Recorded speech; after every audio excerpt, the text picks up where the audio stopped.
Baik, Assalamualaikum warahmatullahi wabarakatuh. Sebelumnya perkenalkan, nama saya Marhana Pasaribu. Di sini saya ingin menyampaikan informasi penting mengenai putusan kasasi Mahkamah Agung Republik Indonesia nomor 201K/PDT 2025 dalam perkara perceraian dan hak asuh anak antara Bob Rianto Kanjaya dan Karen Effendi. Sengketa ini bermula dari gugatan yang diajukan Karen Effendi di Pengadilan Negeri Depok yang menuntut perceraian hak asuh atas kedua anak mereka serta biaya pemeliharaan anak sebesar 57 juta per bulan. Bob Rianto Kanjaya sebagai tergugat tidak tinggal diam dan mengajukan gugatan balik atau rekonvensi, juga meminta perceraian serta hak asuh anak berada di bawah pengasuhannya. Pengadilan Negeri Depok dalam putusannya mengabulkan sebagai gugatan Karen Effendi. Hak asuh anak diberikan kepadanya, sementara gugatan balik dari Bob Rianto ditolak. Putusan ini kemudian dikuatkan oleh Pengadilan Tinggi Bandung. Namun, Bob Rianto Kanjaya melanjutkan ke tingkat kasasi dengan harapan Mahkamah Agung akan membatalkan putusan sebelumnya dan menerima gugatan rekonvensinya. Setelah melalui pemeriksaan, Mahkamah Agung menolak permohonan kasasi Bob Rianto. Majelis hakim menyatakan bahwa tidak terdapat kesalahan dalam penerapan hukum oleh pengadilan tingkat pertama dan banding. Mahkamah juga menegaskan bahwa pertengkaran yang terus-menerus antara pasangan tersebut telah memenuhi syarat perceraian, dan karena anak-anak masih di bawah umur, maka hak asuh tetap berada di tangan ibunya, yaitu Karen Effendi.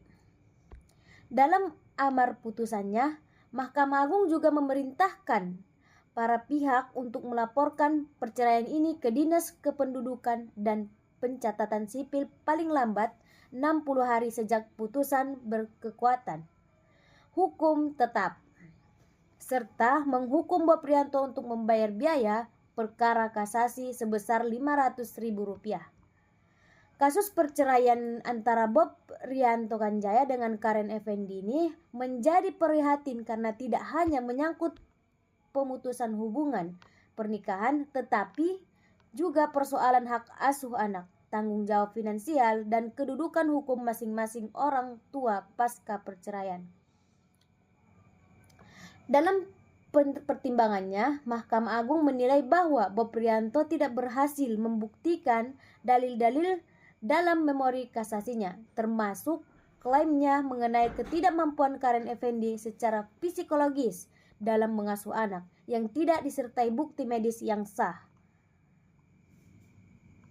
Sebaliknya, hakim menilai bahwa Karen tetap layak dan cakap secara hukum untuk mendapatkan hak asuh anak mereka, yakni Dominic Felianto Rianto dan Anilos Rianto, yang masing-masing lahir tahun 2017 dan 2019.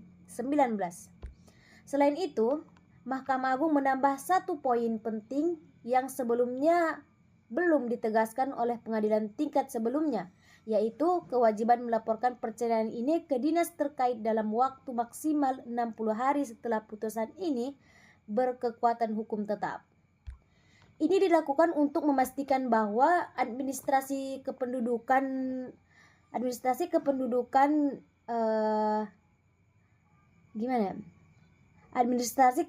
dan akta cerai dapat diterbitkan secara sah dan tertib, sebagaimana diatur dalam Undang-Undang Nomor 24 Tahun 2013 tentang Administrasi Kependudukan. Putusan ini kembali menegaskan bahwa dalam sengketa rumah tangga, pengadilan tetap memprioritaskan kepentingan terbaik bagi anak-anak dan bahwa proses hukum harus dilakukan dengan bukti yang sah, bukan semata-mata berdasarkan klaim emosional. Majelis hakim yang memutuskan perkara ini dipimpin oleh Hakim Agung, yaitu yang bernama Syamsul Ma'arif sebagai ketua majelis, dengan hakim anggota Lukas Prakoso dan Agus Subroto, serta dibantu oleh panitera pengganti Supit Arso Hananto. Dengan putusan ini, maka perkara telah inkrek atau berkekuatan hukum tetap, kecuali salah satu pihak mengajukan upaya hukum luar seperti pengajuan kembali atau peninjauan kembali.